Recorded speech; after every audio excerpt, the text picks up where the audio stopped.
ನಮಸ್ಕಾರ. ಪ್ರಸ್ತುತ ಕರ್ನಾಟಕದ ರಾಜ್ಯದಲ್ಲಿ ಹತ್ತಿ ಬೆಳೆ ಬೆಳೆಯುವ ರೈತರ ಬಾಯಲ್ಲಿ ಒಂದೇ ಮಾತು ಕೇಳಿಸ್ತಿದೆ, ಅದೇ ರೇವಂತ್ ಆರ್. ಪ್ರವರ್ಧನ್ ಸೀಡ್ಸ್ ಅವರ ರೇವಂತ್ ಆರ್ ಬೀಜಗಳನ್ನ ರೈತರು ಏಕೆ ಆಯ್ಕೆ ಮಾಡ್ಕೊಳ್ತಾ ಇದ್ದಾರೆ?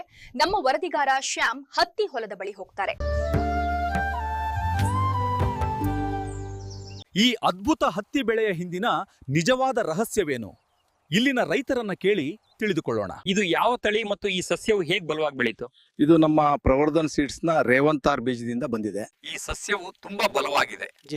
ಇದು HDPS ವಿಧಾನದ ಅಡಿಯಲ್ಲಿ ಕೃಷಿ ಮಾಡಲು ವಿಶೇಷವಾಗಿ ಸೂಕ್ತವಾದ ತಳಿಯಾಗಿದೆ. ಹಾಗಾದ್ರೆ ರಸ ಹೀರ್ಕೊಳ್ಳುವ ಕೀಟಗಳ ಸಮಸ್ಯೆ ಹೇಗಿದೆ?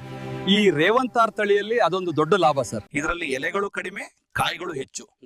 ನಮಗೆ ಕೀಟನಾಶಕ ವೆಚ್ಚ ತುಂಬಾ ಕಡಿಮೆ ಆಗಿದೆ, ಆದ್ರೆ ಇಳುವರಿ ಅದ್ಭುತವಾಗಿದೆ. ಅಕ್ಕ, ಹತ್ತಿ ಬಿಡಿಸ್ಲಾಗಿದೆ. ಬನ್ನಿ ಸರ್, ಈ ರೇವಂತರ್ ಹತ್ತಿಯಲ್ಲಿ ಕಾಯಿಗಳು ತುಂಬಾ ದೊಡ್ಡದಾಗಿರ್ತವೆ. ಒಮ್ಮೆ ಬಿಡಿಸಿದ್ರೆ ಕೈ ತುಂಬಾ ಹತ್ತಿ ಬರ್ತದೆ. ಬಿಡಿಸೋದು ಕೂಡ ತುಂಬಾ ಸುಲಭವಾಗಿದೆ. ಒಮ್ಮೆ ಬಿಡಿಸಿದ್ರೆ ಕೈ ತುಂಬಾ ಹತ್ತಿ ಬರ್ತದೆ. ಬೀಜದ ಅಂಗಡಿಯ ಬಳಿ ಕಿರಣ್ ಅವರನ್ನ ಕೇಳಿ ತಿಳಿದುಕೊಳ್ಳೋಣ. ಶ್ಯಾಮ್, ಇಲ್ಲಿಯೂ ರೈತರು ಬೀಜ ಅಂಗಡಿಗಳಲ್ಲಿ ರೇವಂತ್ ಬೀಜಗಳಿಗಾಗಿ ಸಾಲಿನಲ್ಲಿ ನಿಂತಿದ್ದಾರೆ. ರೇವಂತ್ ಆರ್ನಿಂದ ನಿಮ್ಗೆ ಏನ್ ಪ್ರಯೋಜನ? ರೇವಂತ್ ಆರ್ನಿಂದ ನಮಗೆ ಪ್ರಯೋಜನವೆಂದ್ರೆ ಬೆಳೆ ಋತು ಕಡಿಮೆ ಆಗಿದೆ. ಆದ್ರಿಂದ ನಾವು ಗುಲಾಬಿ ಕೀಟವನ್ನ ತಪ್ಪಿಸಬಹುದು. ಇದಲ್ಲದೆ ನಾವು ಎರಡನೇ ಬೆಳೆಯನ್ನು ಸಹ ಬೆಳಿಬಹುದು. ನೋಡಿದೀರಾ? ರೇವಂತ್ ಆರ್ PRCH 754 BG2 ಹೆಚ್ಚಿನ ಉತ್ಪಾದನೆ ನೀಡುವ ಬೀಜ. ರೇವಂತ್ ಆರ್ ಬಿತ್ತನೆ ಮಾಡಿ ಉತ್ಪಾದನೆ ಹೆಚ್ಚಿಸಿಕೊಳ್ಳಿ.